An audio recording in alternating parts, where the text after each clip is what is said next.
hacerlo, ¿no? Y incluso simplemente yo le pido la asistencia de todos los alumnos durante el semestre al ingeniero Ubius de Office y sale un reporte, ¿no? Quiénes se han conectado y quiénes no se han conectado.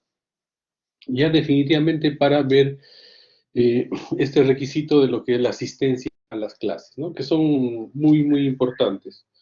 ¿Ya? Por otro lado,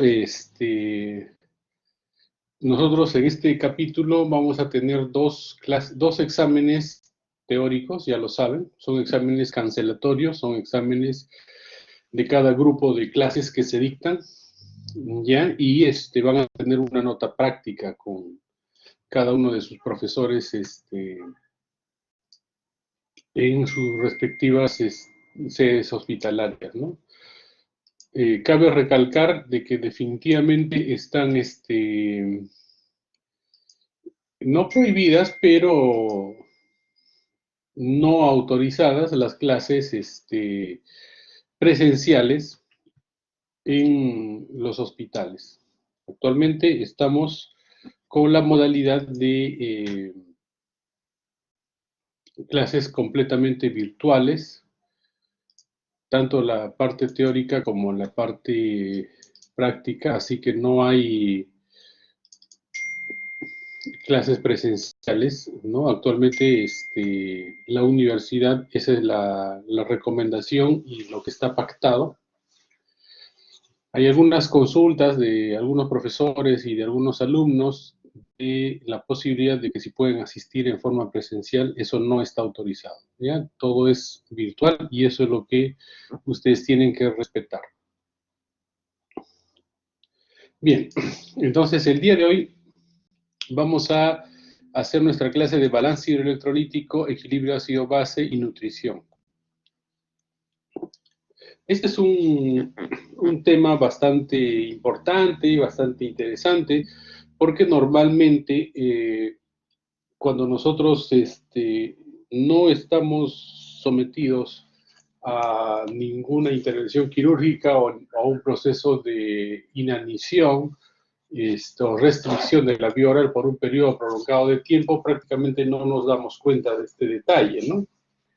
Porque lógicamente tenemos un ritmo, tomamos desayuno, a media mañana de repente una fruta, un refresco, agua, al mediodía almorzamos, en la tarde igual a media tarde cenan, o sea, ya tienen un ritmo de hábitos de alimentación ya establecidos, ¿correcto? Pero y el organismo mismo va regulando, ¿no? Toma más agua, más diuresis, toma menos agua, menos diuresis, la orina más concentrada. Si hacen alguna actividad física, la sudoración, la ventilación, las pérdidas insensibles. Bueno, hay una serie de fenómenos que ustedes saben que existe, pero no estamos pendientes todos los días. Uy, ahora voy a tomar 223 mililitros de agua porque, o sea, simplemente lo hacen, ¿no? Y con un buen funcionamiento renal, todo se regula. ¿Ya? Ahora, definitivamente esto es muy importante en cirugía porque ustedes van a estar frente a un paciente que se va a operar y eso conlleva varias observaciones, ¿no? La primera es de que es un paciente que por la enfermedad, puede ser una apendicitis, una colestitis, una obstrucción intestinal, una hernia estrangulada, una hernia encarcelada, o simplemente si eso es una patología de emergencia o si el paciente va a entrar a una cirugía electiva, el requisito es que por lo menos esté 8 horas en ayuno. Entonces, ya se enfrentan a un paciente que no está ingiriendo absolutamente nada por vía oral. ¿Ya? Y si esto se suma que la enfermedad hace de que pierdan más líquido, ya tienen un déficit. ¿Correcto? Entonces, con ese concepto de una deshidratación leve que tienen los pacientes, en el preoperatorio se le indica cloruro de sodio 9 por mil, que es una sustancia isosmolar, que es la forma en que inicialmente se aborda a estos pacientes antes que ingresen a sala de operación. Entonces, ustedes van a ver un paciente con su suerito y ¿qué se le pone? Un cloruro. Cloruro de sodio a 9 por mil. Ahora, definitivamente, el paciente ingresa a sala de operaciones y en el postoperatorio, dependiendo del tipo de cirugía, es la reinserción a la vía oral o la reincorporación de la vía oral. Puede ser tolerancia oral con agüita de anís, o dieta líquida restringida, dieta líquida amplia, puede ser dieta blanda y luego dieta completa. Entonces, esta progresión puede ser rápida o puede ser lenta. Cuando hay una sutura, una anastomosis de por medio, el reinicio de la vía oral se hace a partir del tercer día. Entonces, esos 3 días que el paciente está sin comer, definitivamente tienen que ponerle ustedes el requerimiento mínimo, tanto en agua, electrolitos y glucosa a ese paciente, ¿no? Si ya va a estar en un periodo mucho mayor de inanición o de nada por vía oral, definitivamente ya vamos a pensar en la nutrición, ¿no? En las indicaciones, tanto en la nutrición enteral como en la nutrición parenteral. Ahora, entonces estamos frente a un paciente que por la patología o por el acto quirúrgico y la recuperación de este acto quirúrgico, se va a trastocar esto que es habitual para todos, que es la ingesta de alimentos prácticamente en forma oral. Entonces, eso es la importancia, ¿no?, que nosotros tenemos para poder enfocar y ver este tema del balance hidroelectrolítico, equilibrio ácido-base y nutrición. Entonces, lo que vamos a hacer el día de hoy, vamos a darles algunos conceptos, fijar algunos conceptos importantes, porque ustedes van a ver que incluso hay libros enteros de este tema, ¿no? Balance electrolítico, equilibrio ácido-base, nutrición, hay libros enteros, ¿no? Entonces, el día de hoy vamos a hacerles un pequeño resumen y sepan ustedes por qué se utiliza o por qué se dan estos medicamentos, esta forma de abordaje de estos pacientes cuando van a ser sometidos a un acto quirúrgico. Un punto importante es la distribución del agua y de los electrolitos. Nosotros sabemos que hay un agua exógeno. El agua exógeno es un agua que ingresa por vía oral y por un gradiente osmótico entre el intestino y el plasma pasa a la sangre, ¿no?, al torrente sanguíneo, y ya tenemos agua. Y el agua endógeno es el agua producto de la oxidación y el metabolismo, tanto de lípidos, carbohidratos, proteínas, ¿no? Por cada 100 calorías se libera 14 mililitros de agua. Tenemos un balance donde el ingreso tiene que ser igual que el egreso. Generalmente estos números están calculados en un paciente aproximadamente de 70 kilos, ¿no? Y eso es un concepto que ya ustedes tienen que traerlo desde anatomía, ¿no? Porque si, por ejemplo, en anatomía le dicen sagital, coronal, anterior, posterior, superior, inferior, entonces todas las posiciones, ¿no?, es de acuerdo a la posición anatómica. ¿Y cuál es la posición anatómica del ser humano? Es bipedestación, o sea, parado de pie con las palmas de las manos hacia adelante, ¿no? Entonces, esa es la posición anatómica y todo lo que gira en torno a eso es la ubicación que ustedes le van a dar. En este caso, a eso tienen que agregarle que siempre se habla de un paciente aproximadamente con 70 kilos de peso, ¿no? No, doctor, yo quiero que hagan la normalidad como un paciente de 280 kilos. No, pues esos son pacientes no tan frecuentes y el promedio generalmente es una persona con 70 kilos para poder hacer los cálculos y ustedes sepan, ¿no? Porque hablan de 1500, 1000, 2500, o sea, es más o menos de acuerdo a los kilos de peso del paciente. En este caso, el modelo siempre es un paciente en la posición anatómica y con 70 kilos de peso. ¿Correcto? Entonces, en el ingreso, más o menos ingresa 1500, ¿no? Y la oxidación 1000, vamos a tener 2500. En pérdidas, por la orina, 1500 aproximadamente, 2500 por heces y 750 por pérdidas insensibles. De las pérdidas insensibles, el sudor y los pulmones son lo más frecuente para este tipo de pérdidas. Y el sudor va a representar el 75% de estas pérdidas insensibles. Entonces, en conclusión, vamos a tener que todo lo que va a ingresar tiene que estar equilibrado con los egresos, ¿no? Para que exista un balance. Ahora, hay causas que definitivamente incrementan la pérdida de agua, ¿no? La taquimia, ¿no? O sea, respirar más frecuentemente, la fiebre, el ambiente caliente, las quemaduras, la diabetes, la diarrea, la cirugía propiamente dicha, los vómitos, aspiración gástrica, las fístulas entéricas, traumatismo, sudar mucho, los estados de shock, el uso de diuréticos, cuando existe una insuficiencia suprarrenal, la diabetes insípida, por ejemplo, también. Son situaciones donde definitivamente va a haber una pérdida de agua. Distribución del agua corporal de acuerdo a la edad, ¿no? En el adulto se calcula que el 60% del peso corresponde al agua, ¿no? El recién nacido entre el 75 y 80%, en la niñez al 65% y el adulto mayor 47 a 52%, ¿no? Ahora, el obeso tiene entre 25 y 30% menos agua que una persona delgada, ¿no? Esto es importante para nosotros cuando hagamos el cálculo del requerimiento de agua por kilo de peso, tenemos que quitarle el 30% del cálculo total al obeso, por este motivo, ¿no? Ahora, distribución del agua, esto es lo que hemos visto hace un momento, total de 60%. De este 60%, vamos a ver que el 40% está dentro de la célula y en el extracelular el 20%. Y en el espacio intersticial de este extracelular el 15% y en el plasma el 5%.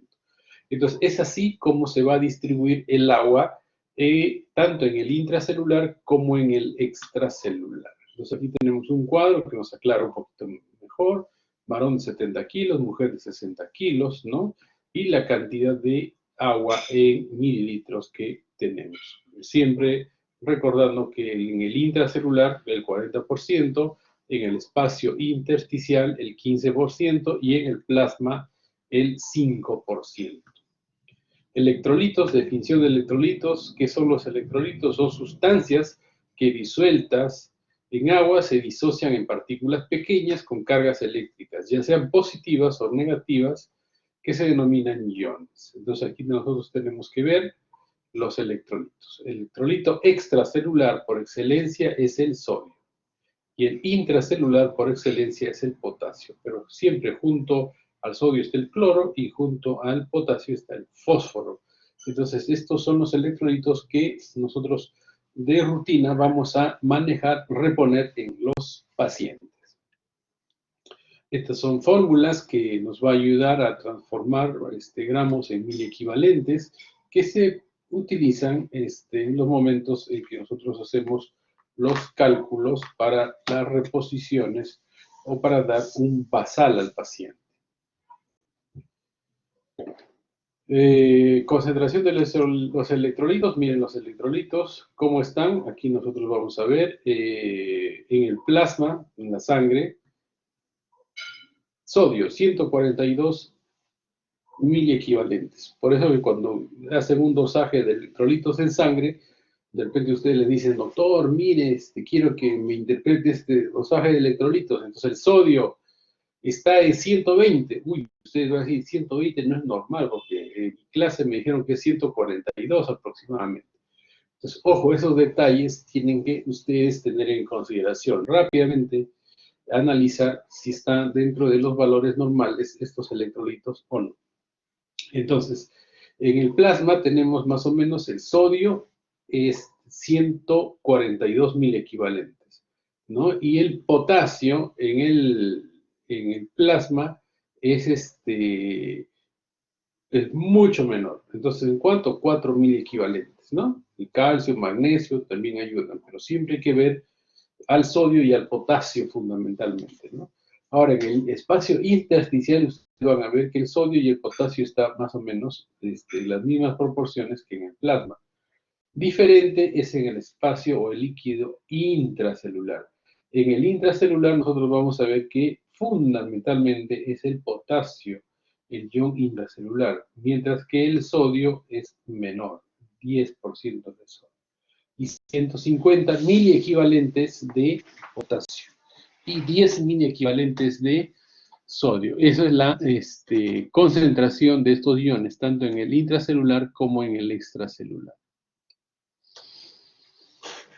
¿Cómo es la composición de estos electrolitos o cómo se comportan estos electrolitos en el tubo digestivo? Miren, la secreción del estómago, el jugo gástrico es entre 1000 y 2000 en 24 horas, el jugo intestinal en 2000 y 3000, tenemos jugo pancreático entre 300 y 800, alrededor de 1000 puede ser, bilis también alrededor de 1000.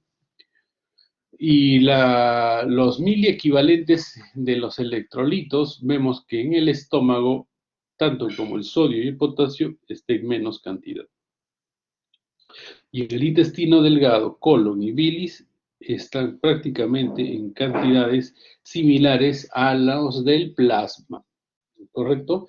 Por ello que cuando hay una fístula del intestino, del páncreas o una fístula biliar, la cantidad de electrolitos que se pierde es muy importante y nosotros tenemos que tener en consideración para hacer la reposición. En este caso, tenemos que reponerlo con cantidades muy similares, ¿no? En cambio, en el estómago es menos cantidad. Igual es una tabla parecida, ¿no? En el líquido, en el plasma, líquido cefalorraquídeo, miren, en la saliva menos, jugo gástrico un poquito más, pero tanto en la saliva como en el jugo gástrico hay menos sodio que en el líquido cefalorraquídeo y en el plasma. La bilis, miren, jugo pancreático, yeyuno, sudor, en el sudor menos, lógicamente, ¿no? Por eso es que cuando ustedes hacen una actividad física importante, generalmente van a perder fundamentalmente agua, ¿no? Y un poco de electrolitos, o sea, no en cantidades suficientes como para que les puedan llevar a un estado de carencia tanto del sodio como del potasio. Por ello que la recomendación, después de una actividad física moderada e intensa, es reponerlo con agua, simplemente, ¿no? Entonces, no entrarían o no tendrían lugar esas bebidas donde hay una alta concentración tanto de glucosa como de electrolitos, ¿no? El Powerade, ¿cómo se llama? El Gatorade, el Frutiflex, ¿no? Se puede usar en los casos de deshidratación, pero no se recomienda como un complemento o una fuente de, de hidratación después de una actividad física, ¿no? Entonces eso es importante siempre recordar. Ahora, con respecto a los electrolitos por kilo, 1000 equivalente por kilo de peso, miren, el sodio en un hombre está entre 48 y 55, una mujer, el cloro, ¿no? La cantidad de 1000 equivalentes y en gramos, esta es la cantidad de el ion que tenemos nosotros. Ya pérdidas ordinarias en promedio de agua y electrolitos en 24 horas, ¿no? Ahora, por vía pulmonar y cutánea perdemos agua, 1000, ¿no? Miren, electrolitos prácticamente no se pierden. Por vía renal sí se pierden más electrolitos. Y por vía digestiva también se pierden, pero menos. Más se pierden agua. Entonces, los problemas renales sí nos pueden causar un déficit en los electrolitos, pero más no tanto las pérdidas insensibles por vía pulmonar cutánea o por vía digestiva. Entonces, todo lo que es digestivo, vómitos, por ejemplo, y vía pulmonar, vía cutánea, que sudoración fundamentalmente no llevan a una pérdida de electrolitos. ¿Qué soluciones endovenosas son más usadas? Esta es una diapositiva del doctor Manuel Guamán, ¿no? Que tenía a cargo estas clases, que yo les presento como algo para que ustedes sepan qué es lo que pasaba hace unos años, ¿no? Hace unos años se tenía, ahora ustedes van a ver que prácticamente tenemos dextrosa 5%, hipersodio, calium y un cloruro, se acabó. Ustedes van a trabajar con esas 4 soluciones de forma rutinaria. Pero antes había pues dextrosa al 10%, al 20%, al 50%. Teníamos el cloruro al 11.7. Tenemos todavía que se usa en cirugía pediátrica, por ejemplo, el cloruro de sodio al 11.7, el cloruro de potasio al 14.9, ¿no? Pero fundamentalmente es para ajustar la dosis en pediatría. Pero en adultos nosotros trabajamos fundamentalmente con dextrosa al 5% y el hipersodio, que vendría a ser el cloruro de sodio al 20%, y el calium, que es el cloruro de potasio, al 20%.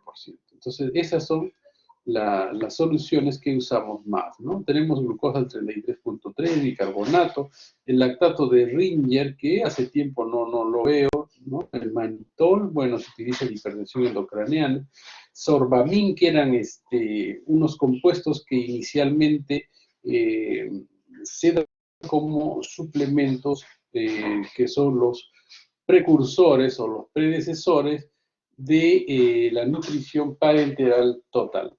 Entonces, teníamos una gama, ¿no? Acá, por ejemplo, tampoco está la famosa solución polielectrolítica. No teníamos una solución polielectrolítica donde había una serie de electrolitos, se usaban en deshidrataciones, había una serie de soluciones de este tipo. Ahora tenemos ya esto mucho más reducido, ¿no? Y estas son las soluciones que generalmente nosotros usamos, ¿no? Una solución de dextrosa al 5%, volumen de 1000 y nos da más o menos 200 calorías, ¿no? Con 2 frascos y medio de dextrosa en 24 horas, vamos a tener 200, 400, 500 calorías, que es lo mínimo que necesita un organismo para mantener sus actividades metabólicas habituales. Entonces, eso de que estoy haciendo dieta y no quiero comer absolutamente nada, eso es contraproducente, porque hacen la producción de cuerpos cetónicos, sacan la glucogenolisis, la gluconeogénesis. Todos son mecanismos bioquímicos y fisiopatológicos que ya ustedes lo manejan muy bien. Entonces, ¿cuál es lo mínimo que se necesita en 24 horas para poder funcionar, si se puede llamar así el término, o hacer funcionar nuestras actividades metabólicas básicas? Es 500 calorías, ¿no? En global, 500 calorías. Y esto nos va a dar 2 frascos y medio de dextrosa al 5%. Entonces, con esto es suficiente para que el paciente no entre en un proceso de catabolia y pueda compensar todo o realizar sus mecanismos bioquímicos y fisiopatológicos con relativa normalidad. Ahora tenemos el cloruro de sodio al 9 por 1000, que es el suero fisiológico, si le pueden llamar, volumen 1000, y de sodio 154.000 equivalentes. Miren, por eso es que cuando nosotros hacemos la reposición de las fístulas pancreáticas, las fístulas biliares, ¿no?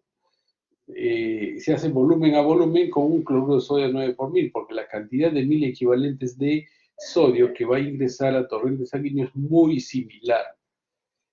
El hipersodio tenemos un volumen que viene en 21.5, 73, y en los de 20 mililitros tenemos 69.000 equivalentes. El cloruro de potasio, que es 20 mililitros, vamos a tener, este es al 11.7, 40.000 equivalentes, ¿no? Se usa bastante en cirugía pediátrica. Estos dos se usan en cirugía pediátrica y en neonatología.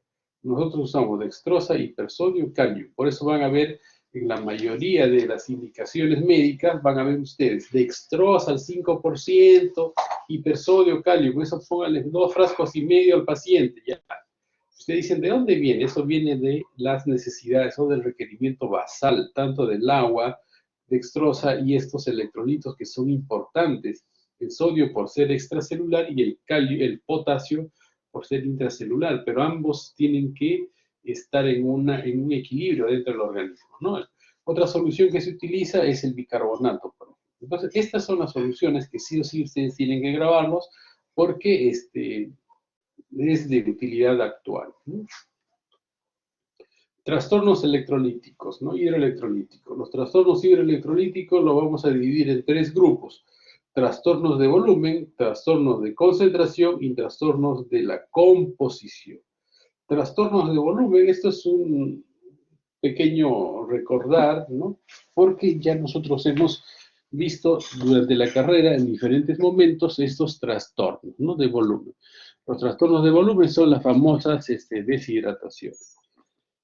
Ustedes saben, una deshidratación leve, moderada, severa, la cantidad de agua de pérdida y definitivamente cómo tienen que manejar estos grados de deshidratación. Y fundamentalmente en cirugía, estos grados de deshidratación se manejan con cloruro de sodio al 9 por 1000.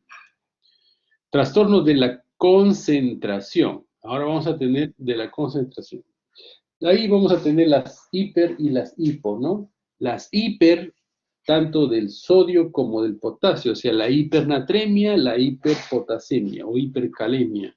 Y las hipo, que son las hiponatremias y las hipocalemias o las hipopotasemias. Después hay trastornos también en los diferentes electrolitos, ¿no? El cloro, hipercloremia, hipocloremia, en el calcio, en el magnesio, en el fósforo, ¿no? Entonces vamos a tener diferentes alteraciones con los electrolitos y que de alguna u otra manera van a dar, van a tener una representación en algunas patologías del organismo, ¿no? Algunos estados del organismo que tienen que ser corregidos definitivamente. La hipernatremia es leve, moderada y grave, ¿no? Y este es un cuadro que nos ayuda a ver la hipernatremia, o sea, el aumento del sodio en la sangre, con estados de volumen alto, normal, bajo, y aquí tenemos las principales enfermedades que nos van a ayudar o nos van a llevar a este estado de hipernatremia.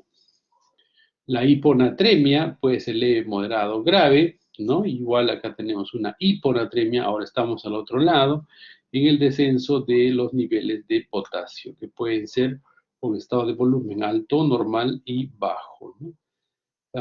Generalmente aquí se van a dar por pérdidas, ¿no? El uso de diuréticos, intoxicaciones, ¿no?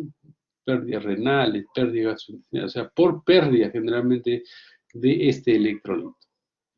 Manifestaciones clínicas de la normalidad del sodio. Nosotros vamos a ver que es tanto la hiponatremia como la hipernatremia van a tener una manifestación semiológica y clínica en el sistema nervioso central, en el músculo, en el aparato gastrointestinal, en el cardiovascular, en el tejido, y en todo esto, ¿no? Entonces, aquí tenemos, por ejemplo, algunos trastornos que nos puede dar un índice de que se puede tratar de una hipernatremia o una hiponatremia. Ahora, definitivamente, chicos, es muy difícil, ¿no? Ustedes van a decir, este paciente tiene cefalea, está un poco confundido, está fatigado, esta es una hiponatremia. O sea, estos síntomas definitivamente nos ayudan, ¿no? Pero ustedes van a darse cuenta, miren, debilidad, debilidad. Entonces, el diagnóstico, la parte clínica ayuda, ¿no? A una sospecha de un desequilibrio o un trastorno hidroelectrolítico. Pero lo contundente es analizar el electrolito, medir el electrolito en sangre para poder ustedes dar una hipo y una hipernatremia. No es como, por ejemplo, dolor en fosa ilíaca derecha, náuseas, vómitos, McBurney, Bloomberg, Roxy, es una apendicitis, ¿no? No, pero una tomografía, bueno, ayuda al diagnóstico, o sea, eso es diferente. Aquí ustedes no van a decir, pues, tiene taquicardia, hipotensión, síncope, debilidad, fatiga y una hiponatremia. De repente puede ser una hipernatremia. O sea, ¿qué quiere decir? De que hay manifestaciones en los diferentes aparatos y sistemas comunes a estas alteraciones electrolíticas, ¿no? Igual tenemos con el potasio, la hipercalemia, la hipocalemia, la hipopotasemia, ¿no? En qué casos se aumenta, en qué casos baja. Y lo más importante que ustedes tienen que recordar que el margen no de error, pero el margen que tienen cuando manejan el sodio es bastante amplio. Tenemos 142.000 equivalentes más o menos de sodio de potasio, ¿no? Entonces, manejar hacia arriba o hacia abajo tenemos, es mucho más holgado, ¿no? En cambio, con el potasio, no, el potasio anda alrededor de 3. Entonces, si ya están en 2 o en 1, olvídense, ya la cosa está complicada. Y si suben a 4, 5, 6, igual. O sea, el margen que tienen para manejarse con el potasio es mucho más estrecho y por lo tanto, cuando se tenga que corregir, administrar estos medicamentos o darse cuenta de estas carencias o este exceso de potasio, es muy importante detectarlos y manejarlos adecuadamente porque siempre con estas alteraciones del potasio uno corre el riesgo de ir a un paro, o sea, ya sea en sístole, si es hiper, o en diástole, si es hipocalemia, hipopotasemia. Entonces, esto es muy importante saberlo, conocerlo. Por eso cuando ustedes van a ver a un paciente, no, este paciente está con una hipocalemia severa, tiene 2, entonces van a ponerlo al paciente con una bomba de infusión, con monitoreo cardíaco permanente para tratar de hacer la compensación y ya está. No, este paciente tiene ya 5 o 6 de potasio, no, que vaya a diálisis para dializarlo y bajarle el nivel de potasio. Entonces, así es como se maneja este tipo de pacientes, o sea, con mucha más con más detalles, si pueden llamarlo así, o con más cuidado, cuando se trata de potasio comparado con el sodio, pero ambos tienen que manejarlos de la mejor manera, ¿no? Bien, aquí hay unas manifestaciones clínicas de la disminución del potasio, magnesio, del calcio, ¿no? Y bueno, eso es para tener en consideración que pueden compartir algunos síntomas. Ahora, con respecto a los trastornos en la composición, los trastornos en la composición. Los trastornos en la composición es clave, ¿no? Tenemos el pH del organismo es 7.38, 7.42 y los cambios en equilibrio ácido-base puede ser la acidosis, ya sea metabólica o respiratoria, y la alcalosis, ya sea metabólica o sea respiratoria. Entonces tenemos 2 acidosis, 2 alcalosis, 2 metabólicos y 2 respiratorios. Esas son las combinaciones que nosotros tenemos para ver este equilibrio ácido-base. ¿Es importante recordar? Sí, sí es importante, nosotros sabemos, ¿no? De repente les ponen un caso clínico, un examen de residentado, les ponen paciente varón de 75 años que ingresa por emergencia con un shock séptico por una peritonitis generalizada, por una perforación de colon. ¿Qué trastornos del equilibrio ácido-base ustedes encuentran? Definitivamente este paciente tiene una acidosis metabólica, ¿no? Esa sería su respuesta. Ahora, ¿por qué? Porque ustedes se van a dar cuenta que esto es por retención de ácidos fijos o pérdida de bicarbonatos de base. Estas son patologías que pueden causar esta acidosis metabólica, la diabetes, hipersolemia, acúmulo de ácido láctico, inanición, ¿no? La acidosis metabólica. Pero nosotros en cirugía vamos con la parte final, que es el trastorno del riego tisular. ¿Esto cómo se da el trastorno del riego tisular? Cuando el estado de shock el paciente hace una vasodilatación periférica y por lo tanto hay trastorno en el riego tisular por la vasodilatación periférica que va a llevar una acidosis metabólica. Entonces, ¿cómo se corrige la acidosis metabólica? La acidosis metabólica se corrige, punto número 1, quitando el problema. O sea, operando al paciente de la peritonitis, limpiándolo, drenándolo, ¿correcto? Y segundo, se corrige con medicamentos por vía sistémica. Uno, que te ayuden a mejorar el retorno venoso, ¿no? Y mejorar esto del trastorno del riego tisular.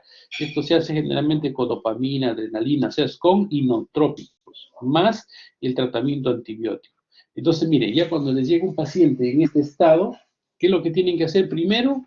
Hay pacientes que, por ejemplo, llegan en el mismo caso que les conté hace un momento, ya en un shock séptico tal de que el paciente tiene que pasar a una unidad de cuidados intensivos. Llega con 6,4 de presión, o sea, ya está premortem prácticamente. Entonces, ¿qué es lo que hacen? Le ponen primero su cloruro, lo hidratan, le ponen sus inotrópicos, su antibiótico, el paciente lo estabiliza, nosotros tenemos que operarlo inmediatamente, lo que se denomina como desfocalización, quitar el foco infeccioso. No puede ser la laparotomía, laparoscopía, colostomía, todo lo que a ustedes se les ocurra, drenarlo, lavarlo, limpiarlo. Entonces, es un paciente que le quitaron ya la causa que originó este shock séptico y le dan el mantenimiento de este shock con inotrópicos y antibióticos fundamentalmente. Entonces, es así como salen adelante este tipo de pacientes, porque definitivamente el siguiente paso ya es el shock, la falla orgánica múltiple y la muerte, pues, ¿no? Ahora, en el caso de la alcalosis metabólica, ¿no? La alcalosis metabólica. Si nosotros hemos estado con la acidosis, con los problemas de shock séptico generalmente, la alcalosis metabólica se va a deber a pérdida de ácidos fijos, ganancia de bicarbonatos y agotamiento del potasio. ¿En qué caso nosotros vemos alcalosis metabólica? Vemos fundamentalmente cuando hay una obstrucción intestinal. Estas son causas también que nos ayudan los vómitos, aspiración, obstrucción pilórica, ¿no? Administración excesiva de bicarbonato, empleo excesivo de diuréticos, cierto. Pero lo que ustedes van a ver en forma rutinaria, y vamos a cambiar para la siguiente presentación, es obstrucción intestinal. Cuando hay una obstrucción intestinal y el líquido se queda en el famoso tercer espacio, que es el espacio intraluminal, definitivamente vamos a tener este problema de la alcalosis metabólica. Entonces, si yo les pregunto en qué patología se produce una alcalosis metabólica, excepto, ya saben que las obstrucciones intestinales tienen que estar todas de la mano, la obstrucción pilórica, los vómitos, o sea, todo lo que represente pérdida de ácidos fijos y ganancia de bicarbonato y agotamiento del potasio. Acidosis respiratoria. Entonces, la acidosis respiratoria. Entonces, ya habíamos visto la parte metabólica, ahora vemos a la parte respiratoria. La acidosis respiratoria es sumamente sencillo. Nuestros pacientes, ¿en qué momento sospechamos que van a tener acidosis respiratoria? Cuando se complican los pacientes y tienen, por ejemplo, una neumonía, una atelectasia, ¿no? Una restricción en el intercambio alveolo capilar de los gases. Entonces, no pueden eliminar el CO2, hay retención de CO2 por disminución de la ventilación alveolar disminuida. Entonces, en los casos de neumonía, atelectasias grandes, vamos a tener la famosa acidosis respiratoria, ¿correcto? Cuando tenemos la alcalosis respiratoria, cuando hay pérdida excesiva de CO2 por aumento de la ventilación alveolar, hiperventilación, origen emocional, los pacientes hiperventilan, esos pacientes nerviosos que pues, empiezan así, definitivamente, a veces ustedes van a ver, ¿no? Y eso nos ha pasado a nosotros, les cuento como anécdota en la consulta, cuando todos valientes vienen y le dicen, ya, vamos a hacerle una ablación de uña a su familiar, o vamos a sacarle un lipoma ahí en consultorio. Señor, puede retirarse, por favor, espere para que termine el procedimiento y usted ingresa. No, yo no tengo miedo, yo puedo ver, los ponen a ver ahí, entonces empiezan a hiperventilar y de pronto se desploman, ¿no? Y dicen, oye, ¿qué ha pasado? ¿Qué? Están atendiendo más al acompañante que al paciente. Entonces, eso, ¿cómo se explica? Con un estado de alcalosis respiratoria. O a ustedes les dicen, por ejemplo, uy, ya, hoy día esos 8 alumnos que no han entrado están en capilla. Son alumnos que con un seguimiento y versus, de repente pierden el ciclo. Uy, esos 8 alumnos hacen una alcalosis respiratoria terrible y una descompensación, pues. Entonces, esas son situaciones donde definitivamente ustedes en forma práctica tienen que aprender a ver qué situación se está presentando, ¿no? De repente les preguntan en algún momento, ¿y a este paciente qué tipo de alteración va a ser? Acidosis respiratoria, acidosis metabólica, alcalosis respiratoria, ya, entonces así. Ustedes tienen que estar atentos a eso y saber cómo corregirlo, ¿no? Entonces, definitivamente una neumonía, ya ustedes han llevado medicina, ya saben cómo hacer el manejo de las neumonías, ¿no? Y todos estos detalles, ¿no? Bueno, acá tenemos un cuadro donde a estos pacientes se les pide un AGA y electrolitos. Ustedes van a ver la acidosis metabólica, por ejemplo, la alteración primaria, el bicarbonato está disminuido, el pH disminuido y la presión parcial de CO2 está disminuido. La alcalosis metabólica, la acidosis respiratoria, la alcalosis respiratoria. Entonces, este cuadro es muy importante que ustedes lo tengan presente. Me he dejado entender hace el momento, chicos, estoy hablando solo y hace rato ya se fue el sistema. A ver.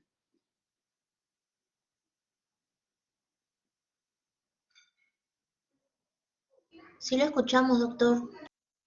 ¿Se lo escucha? Sí, se la escucha. Todo bien, doctor.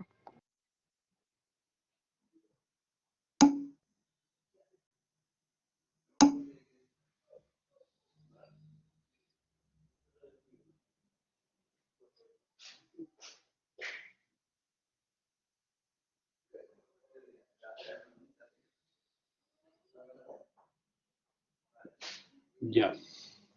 Entonces ahora vamos con los requerimientos basales de agua, sodio, potasio, ¿no? Fundamentalmente, y de calorías, ¿no? ¿Cuánto de agua necesitamos al día por kilo de peso? De 35 y 55 mililitros por kilo al día, ¿no? Mínimo 35, máximo 55. Vamos a trabajar con 40, por ejemplo. 40 por 70 kilos. Más o menos 2.800, pero como realmente se puede trabajar con 35, ya vamos a trabajar con 35, lo mínimo para darle al paciente, por ejemplo, 35 por 70 kilos, tenemos 2.450, o sea, mínimo en 24 horas un paciente, ¿cuánto va a recibir? 2,5 litros de agua, por ejemplo. ¿Correcto? De sodio, vamos a ver 3 por 70. Entonces, este paciente va a necesitar 210.000 equivalentes de sodio al día, que son más o menos 2,5 ampollas también de hipersodio. De potasio, 2,5 ampollas de potasio. Por eso es que en la indicación, generalmente ustedes van a ver en los hospitales que le ponen dextrosa al 5%, un frasco. A ese frasco échenle un hipersodio y le echan un calium. Entonces ya tienen una sustancia, o sea, un preparado para que por vía venosa compense los requerimientos básicos que tiene ese paciente. Entonces, si ese paciente va a estar en 24 horas sin ingerir alimentos, definitivamente lo mínimo que tienen que darle ustedes es esta cantidad de agua, esta cantidad de sodio, esta cantidad de potasio y esta cantidad de calorías que viene con la dextrosa al 5%. Nosotros habíamos visto que al día son más o menos 500 calorías, ¿no? ¿Sí? Ese cuadro se entiende, ¿no? Ahora, con respecto a los nutrientes que nosotros necesitamos, carbohidratos, grasas, proteínas, ¿no? Miren. ¿Cuánto necesitamos carbohidratos? 55%, grasas 25%, proteínas el 20%. Entonces, estas son las proporciones que nosotros debemos cuidar siempre en la administración tanto de agua, electrolitos y nutrientes en nuestros pacientes, considerando que 3 nutrientes importantes tenemos, que es carbohidratos, proteínas y lípidos o grasa. ¿Sí? Muy bien, ahora vamos con respecto a la nutrición, tanto enteral como parenteral. La nutrición, ¿en qué casos vamos a usar nosotros nutrición? Vamos a remarcar algunos puntos importantes. ¿Cuál es si les preguntan, cuál es la nutrición ideal? O sea, ¿cuál es la mejor nutrición que tiene el paciente?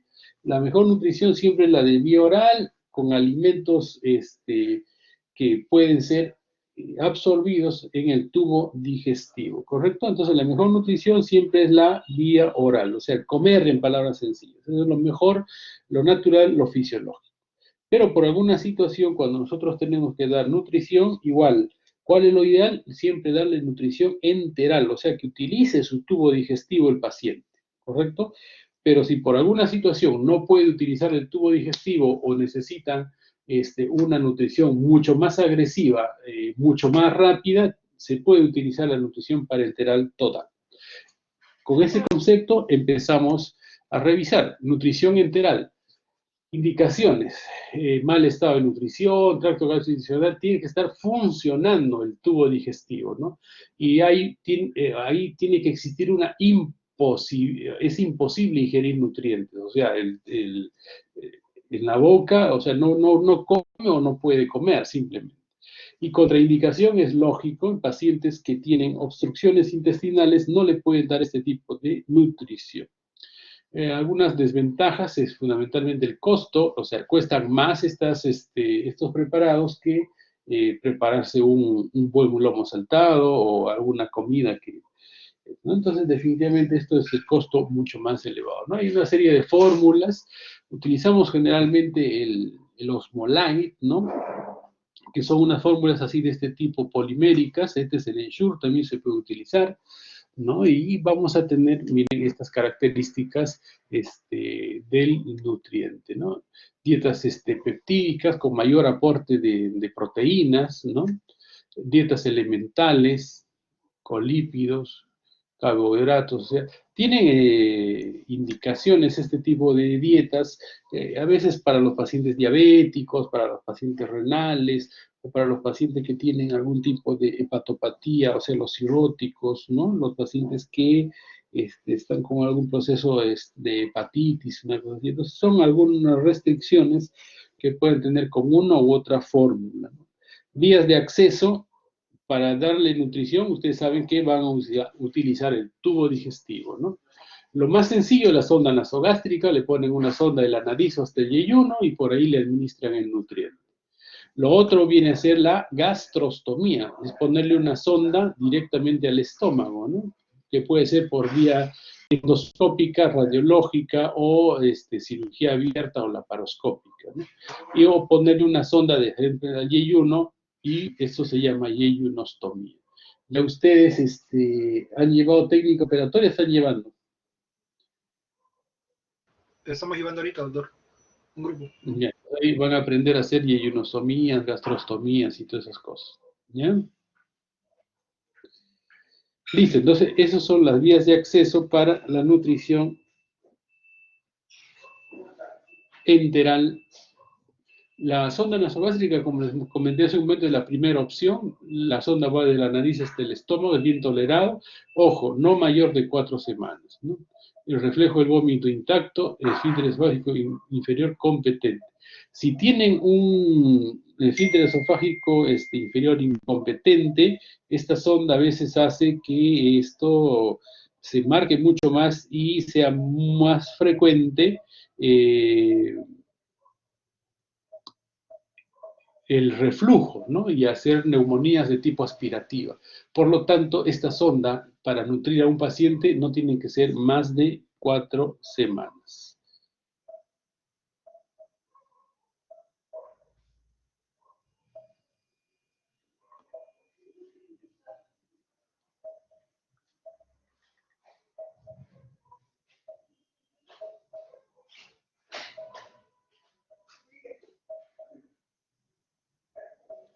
¿Ya? Ahora, complicaciones, irritación del trayecto, esa sonda le pueden a veces poner en el árbol bronquial, son complicaciones, la broncoaspiración o la lesión traumática de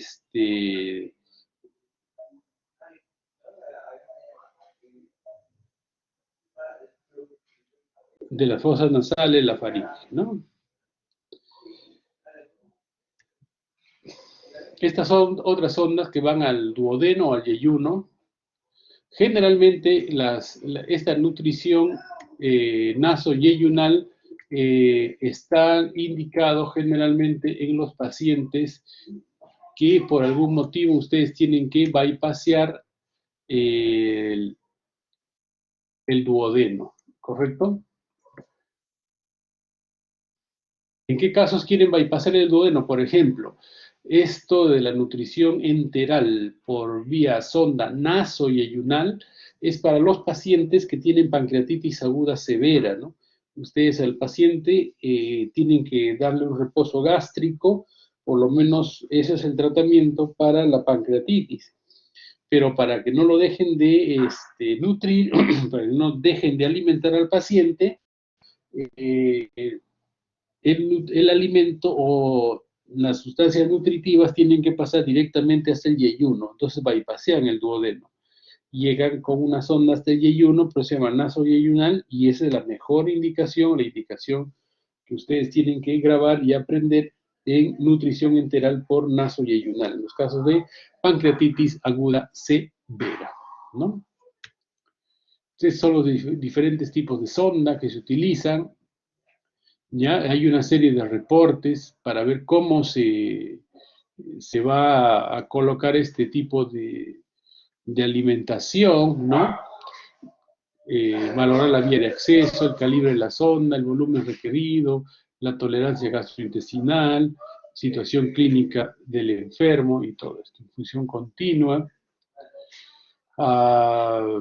Puede ser infusión intermitente, ¿no? Lo ideal de poner esta nutrición nasoyeyunal es con bomba, ¿no? Bomba de infusión, ¿ya? Se hace una serie de controles clínicos, paraclínicos. ¿Cuándo se retira el apoyo por nutrición enteral? Se retira cuando el paciente sea capaz de cubrir sus requerimientos por vía oral o intolerancia a la parenteral, ¿no? Entonces, cuando ya el paciente empieza a comer solo, ya le quitan la nutrición, pues, ¿no? Complicaciones del 10 a 15% de los pacientes, generalmente complicaciones de tipo mecánicas en la utilización de esta vía, ¿no? Metabólicas son mucho más raras, ¿no? Entonces, nutrición enteral fundamentalmente es lo ideal, o sea, que tienen que ustedes perseguir y utilizar.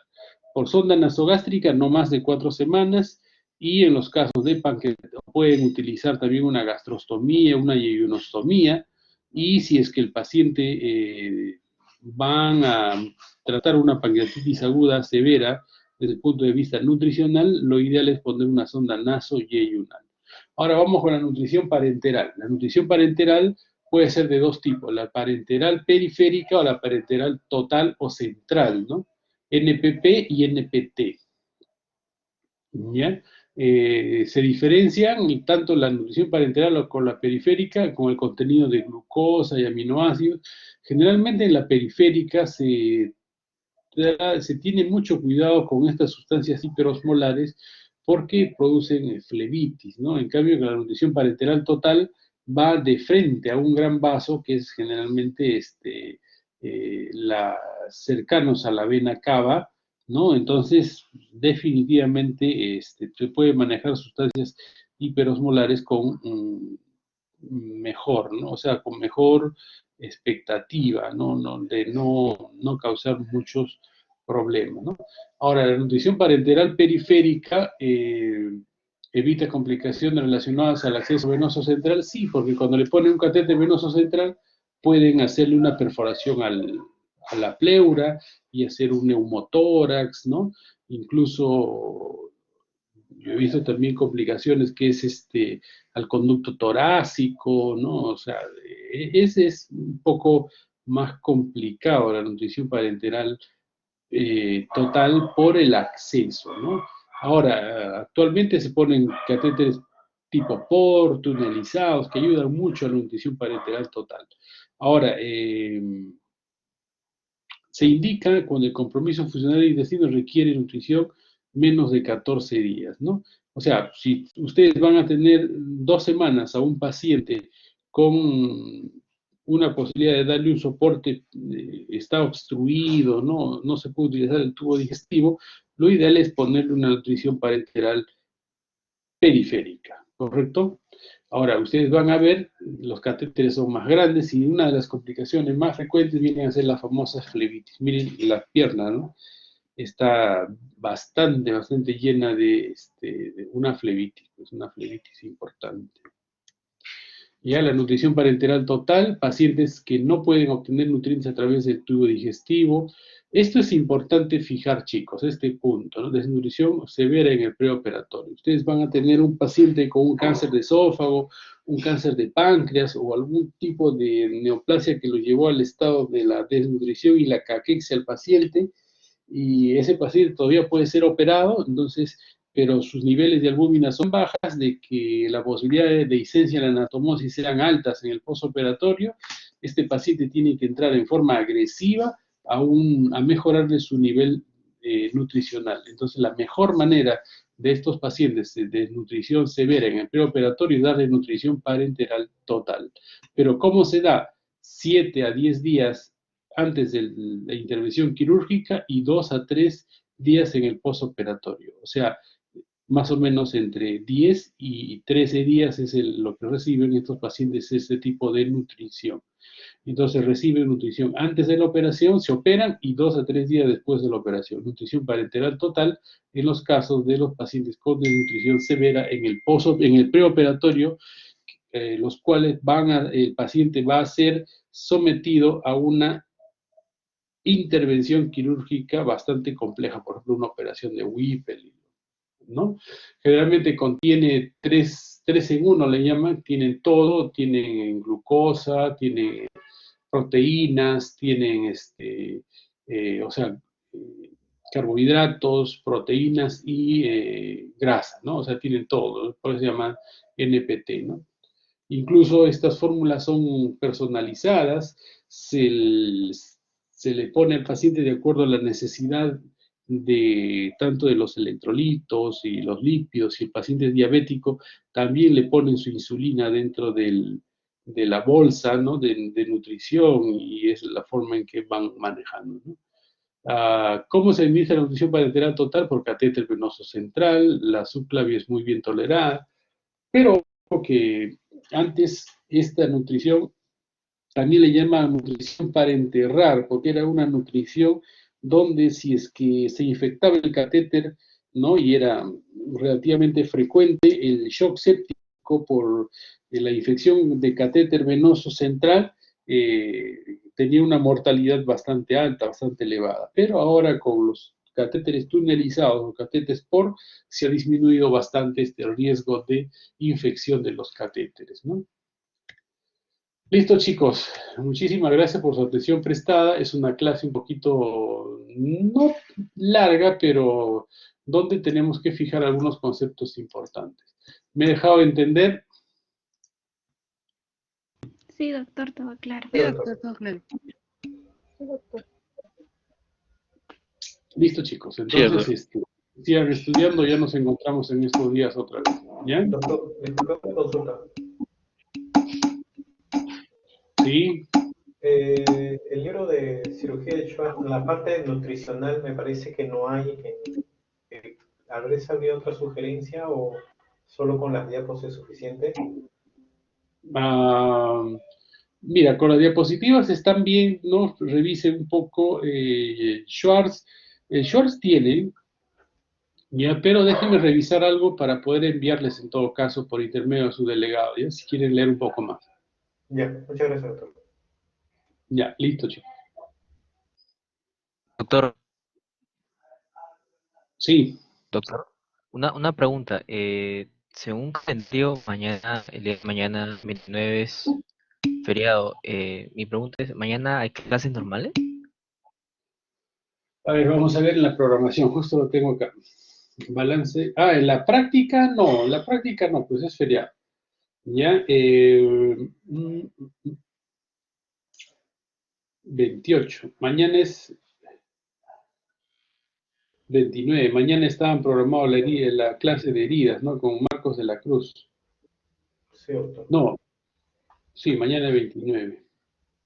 Ya, coordinen con el doctor Marcos de la Cruz, porque de repente solo pueden hacer la clase teórica y a la práctica no. Por el feriado, ¿sí?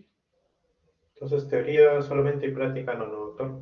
Y solo la teoría nomás, se reúne un ratito, ¿ya? Listo, doctor. Muchas gracias. Sí, doctor, muchas gracias. Ya. Pastor, tienes que ayudarme con esto de las clases, ¿ah? Para que no se deje de dictar ninguna clase. Coordina bien con los profesores. Tienen ya los números de todos los profesores. Yo les he enviado a los delegados el número de todos los profesores, ¿no?